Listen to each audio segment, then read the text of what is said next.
ሰላም ጤና ይስጥልኝ የተወደዳችሁ አድማጭ ተመልካቾች እንደምን ውላችኋል? ለዕለቱ ያዘጋጀናቸው መረጃዎች እንደሚከተለው ይቀርባሉ።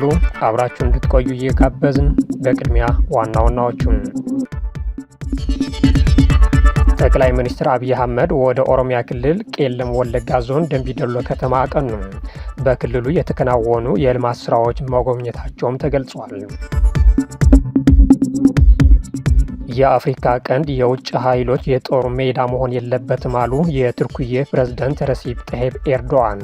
ቱርክዬና ኢትዮጵያ በተለያዩ ዘርፎች አብሮ ለመስራት መስማማታቸውም ተገልጿል።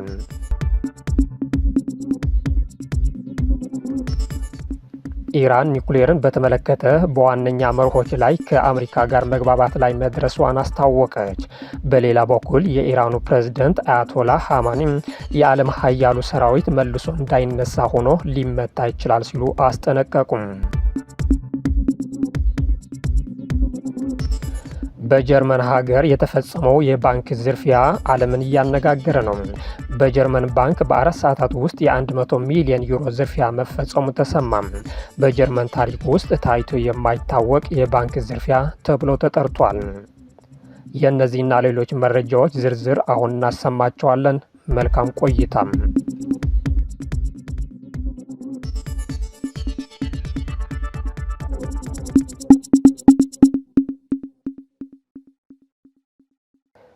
ጠቅላይ ሚኒስትር አብይ አህመድ ወደ ቄለም ወለጋ ዞን ደንቢዶሎ ከተማ ማቅናታቸው ተሰማ።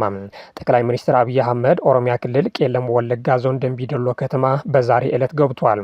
ጠቅላይ ሚኒስትር አብይ በአካባቢ በሚኖራቸው ቆይታ በክልሉ መንግስት የተከናወኑ ያሉት የልማት ስራዎች ጎብኝተዋል። ዛሬ በቄለም ወለጋ ዞን ሀዋ ገላን ወረዳ በሌማት ትሩፋት መርሃ ግብር የለማ የሙዝ እርሻ አካባቢን ጎብኝቻለሁ።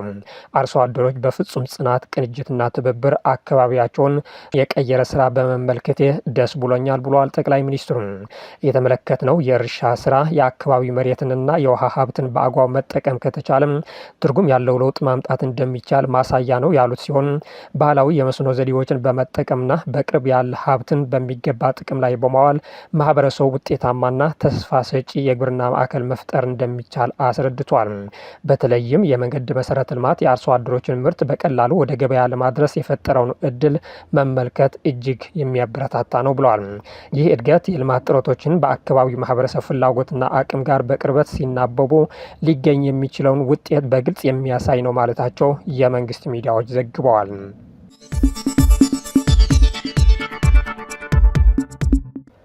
የአፍሪካ ቀንድ የውጭ ኃይሎችን የጦር ሜዳ መሆን የለበትም አሉ የቱርክዬ ፕሬዝዳንት ረሲፕ ጠይብ ኤርዶዋን። ትናንት የካቲት 10 ቀን 2018 ዓ.ም በኢትዮጵያ ጉብኝት ያደረጉት የቱርክዬ ፕሬዝዳንት ረሲፕ ጠይብ ኤርዶዋን ሀገራቸው በአፍሪካ ቀንድ አዲስ ግጭትና ህመም መመልከት እንደማትፈልግ እንዲሁም ቀጠናው የውጭ ኃይሎች የጦር ሜዳ መሆን እንደሌለበት ተናገሩ። የቱርኩ ፕሬዝዳንት አክሎም እስራኤል ለሶማሊላንድ የሰጠችውን የሀገርነት እውቅና ለሶማሊላንድም ሆነ ለአፍሪካ ቀንድ ምንም ጥቅም አይኖሩም ብለዋል። ኤርዶዋንና ጠቅላይ ሚኒስትር አብይ አህመድ በጋራ መግለጫ በሰጡበት ወቅት ዘለግ ያለ ውይይት እንዳደረጉት የተገለጸ ሲሆን ከ11 ዓመታት በኋላ በድጋሚ ወደ አዲስ አበባ መምጣታቸው መደሳታቸውን የገለጹት የቱርክ ፕሬዝዳንት ኤርዶዋን ሁለት ሀገራት እንደ ባቡርና የትራንስፖርት መሰረተ ልማት ፋብሪካዎች እንዲሁም የኃይል ማስተላለፊያ መስመሮች ባሉ ዘርፎች ላይ ትብብር እንዳላቸው አንስተዋል። ፕሬዝዳንቱ የመላ ዓለም አይን ወደ አፍሪካ ቀንድ በዞረበት በዚህ ወቅት የኢትዮጵያ ለረጅም ጊዜ የቆየ የመንግስት መዋቅርና ተምሳሌነት ያለው አስተዳደር ይበልጥ አስፈላጊ የሆነ መጥቷል ብለዋል። ቱርክዬ በዚህ ቀጠና አዲስ ግጭት እንዲነሳ እንደማትፈልግ ኤርዶዋን በንግግራቸው አስገንዝበዋል። ቱርክዬ ቀድሞውንም ስቃይ በደረሰበት በዚህ ቀጠና ውስጥ አዲስ ግጭቶችና አዲስ ህመም ፈጽሞ መመልከት አትፈልግም ብለዋል። የዚህ ቀጠና ችግር በራሳቸው በቀጠናው ሀገራት ሊፈታ እንደሚገባ እንዲሁም የአፍሪካ ቀንድ የውጭ ኃይሎች የጦር ሜዳ መሆን እንደሌለበትም እናምናለን ሲሉም የቱርኩም አቋም ገልጿል። ጠቅላይ ሚኒስትር አብይ አህመድ በበኩላቸው ከቱርክ ፕሬዝዳንት ጋር በነበራቸው የሁለትዮሽ ግንኙነትና ንግግር በአንዳንድ ወሳኝ ጉዳዮች መግባባት ላይ መድረሳቸው ገልጿል። ጠቅላይ ሚኒስትሩ ከ130 ሚሊዮን በላይ ህዝብ ያላት ሀገር የባህር በር ተከልክላ በዓለም ላይ ካለው ልምምድና አካሄድ ውጪ በጠላቶቻችን ደባ ለረጅም ጊዜ የጂኦግራፊ እስረኛ ሆና እንድትቆይ መደረጉ ትክክል አለመሆኑን ተወያይተናል ብለዋል። ኢትዮጵያ በሰላማዊ መንገድ የባህር በር እንድታገኝ እንደ ቱርክዬ ያሉ የኢትዮጵያ ወዳጆች በዲፕሎማቲክ መስኩ ጫና በመፍጠር እገዛ እንዲያደርጉ መነጋገራቸውም ገልጿል። አብይ አክለውም ፕሬዝዳንት ኤርዶዋን ከዚህ አንጻር የበኩላቸው ሚና እንዲጫወቱ ጠንከር ያለ ውይይት አድርገናል ብሏል። በተጨማሪም ሁለቱ መሪዎች የሀገሪቱን የንግድ ግንኙነት ለማስፋፋት እንደተስማሙ ተገልጿል። በኢትዮጵያና በቱርክ መካከል ያለውን ዓመታዊ የንግድ ልውውጥ መጠን ቢያንስ $1 ቢሊዮን መሙላት እንዲችል መደረግ እንደሆነም አብይ ተናግሯል። የጸረ ሽብር ትግልና እንዲሁም የዓለም አቀፉ የአየር ንብረት ጉባኤን ኮፕ በተመለከተ ጉዳዮች ላይ መነጋገራቸውም ተገልጿል።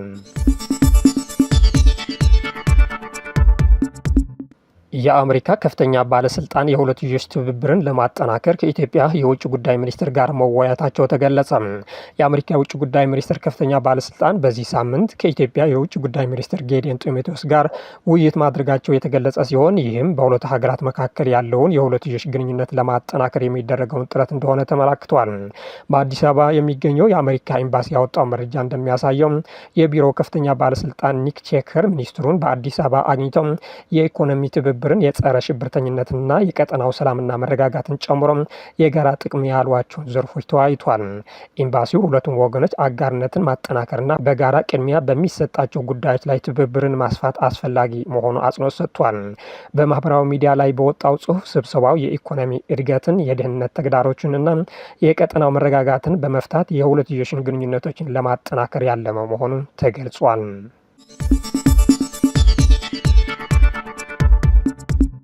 ኢራን ኒኩሌርን በተመለከተ በዋነኛ መርሆች ላይ ከአሜሪካ ጋር መግባባት ላይ መድረሱ አስታወቀች።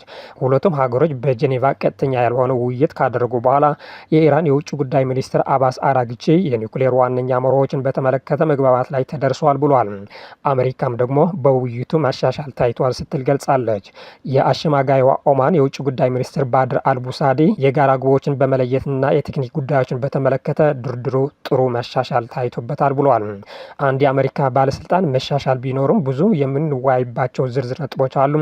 የምንለያይባቸው ነጥቦች በተመለከተ ኢራናውያን በቀጣይ 2 ሳምንታት ምክረ ሀሳብ ይዘው እንደሚመጡ ገልጿል ሲሉ ስለ ድርድሩ ለቢቢሲ ገልጿል።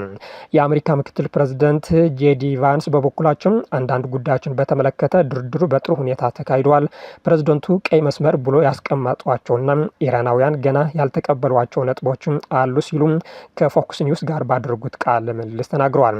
ይህ በእንዲህ ያለ ግን የኢራኑ ፕሬዝዳንት አያቶላህ ሀማኒ የዓለም ሀያሉ ሰራዊት መልሶ እንዳይነሳ ሆኖ ሊመታ ይችላል ሲሉ አስጠነቀቁ። የኢራን እስላማዊ ሪፐብሊክ ጠቅላይ መሪ አያቶላህ አሊ ሀማኒ የዓለም ሀያሉን ሰራዊት መልሶ እንዳይነሳ ሆኖ ሊመታ እንደሚችል በግልጽ ለፕሬዝዳንት ዶናልድ ትራምፕ ምላሽ ሰጥቷል። በኢራን ዙሪያ የጦር መርከቦቿን እያስጠጋች ያለችው አሜሪካ ኢራን የሚቀርቡላትን ቅድመ ሁኔታዎችን በመቀበል ከስምምነት ካልደረሰች እርምጃ እንደሚወሰድባት ፕሬዝዳንት ትራምፕ ሲዝቱ ቆይቷል። ይህንን በተመለከተ ሀማኒ በሰጡት ምላሽ የአሜሪካን ፕሬዝዳንት ሰራዊታቸውን በዓለም ላይ ጠንካራ እንደሆነ በተደጋጋሚ ይናገራሉ። ጠንካራ የተባለ ሰራዊት አንዳንድ ጊዜ እንዳይነሳ ተደርጎ ኩፈኛ ሊመታ ይችላል በማለት አስጠንቅቋል። ጠቅላይ መሪው ጨምረውም አሜሪካ የጦር መርከቦችን ወደ ኢራን መላኳን በተደጋጋሚ እየገለጸች መሆኗን በመጥቀስ መርከቦች አደገኛ መሳሪያዎች ናቸው፣ ነገር ግን የበለጠ አደገኛ ነገር እነዚህን መርከቦች ከባህር ስር እንዲሰምጡ የሚያደርገው የጦር መሳሪያ ነው በማለት የአሜሪካ መርከቦቹን የሚገጥማቸውን አደጋ አመላክተዋል። ሁለተኛ ቀኑን በያዘው የኬንያ ሰራተኞች አድማ ምክንያት በረራዎች መቋረጣቸው ተገለጸ። በኬንያ መዲና ናይሮቢ የሚገኘው ዋነኛ የሀገሪቱ አውሮፕላን ማረፊያ ከ20 ሰዓታት በላይ በረራ በመቋረጡ ሳቢያ በመቶዎች የሚቆጠሩ መንገደኞች ጉዟቸውን እንደተስተጓጎለ ተገልጿል። በአፍሪካ በርካታ ተጓዦችን ከሚያስተናግዱ አየር ማረፊያዎች መካከል አንዱ በሆነው ጆሞ ኬንያታ አውሮፕላን ማረፊያ ሰራተኞች ለሁለተኛ ቀን የቀጠለ አድማ በማድረጋቸው በረራዎች ተሰርዟል። ወደ ዩናይትድ ኪንግደም ለትምህርት ሊጓዝ የነበረውና በረራው የተሰረዘበት ጃክ ኦክት የተባለ ተጓዥ ከ20 ሰዓት በላይ አውሮፕላን ማረፊያ ውስጥ ቆይቻለሁ፣ በሰው ተጨናንቋል ሲል ለቢቢሲ ተናግሯል። የኬንያ አብራሪዎች ማህበር የተፈጠረው ማስተጓጎል ከአብራሪዎች የስራና እረፍት ጊዜ ጋር የሚጣረስ ነው ብሏል።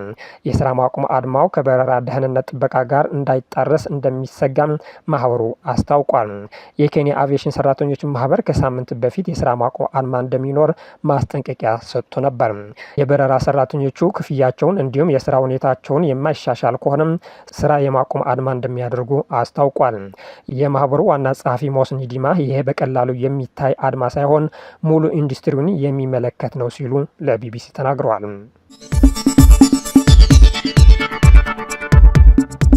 በጀርመን ሀገር የተፈጸመው የባንክ ዝርፊያ ዓለምን እያነጋገረ ነው። በጀርመን ባንክ በ4 ሰዓታት ውስጥ የ100 ሚሊዮን ዩሮ ዝርፊያ መፈጸሙ ተሰምቷል። በጀርመን ታሪክ ውስጥ ታይቶ የማይታወቅ የባንክ ዝርፊያ ተብሎ ተጠርቷል። በምዕራብ የሀገሪቱ ክፍል ጌልስኒክርቸር ከተማ ውስጥ ሃይ ስትሪት የተባለ ባንክ ግድግዳውን ሰርስሮ በገቡ ሌቦች ከ3000 በላይ ጥብቅ የንብረት ሳጥኖችን መዝብሯል። በሚሊዮኖች የሚቆጠር ዩሮ ወስደዋል ተብሏል። ዘረፋው አንድ ወር ቢያልፈውም ፖሊስ ግን ተጠርጣሪዎችን እስካሁን መያዝ እንዳልቻለ ተገልጿል። እንዴት ማንም ሰው ስርቆቱን አላስተዋለም? የባንኩ ሰራተኞች በምዝበራው እጃቸው ሊኖርበት ይችላልን?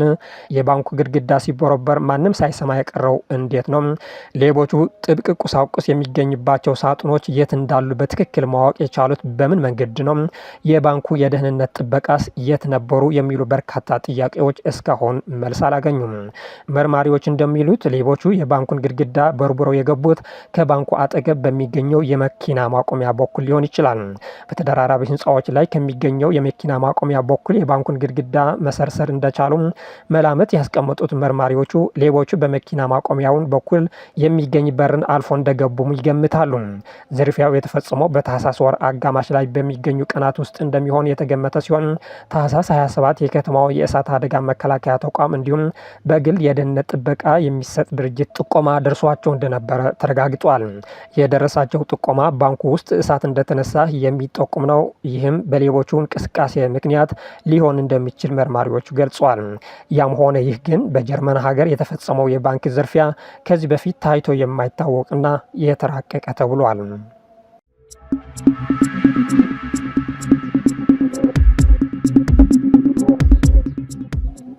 ዜናዎቻችን አበቃን። መልካም ቀን።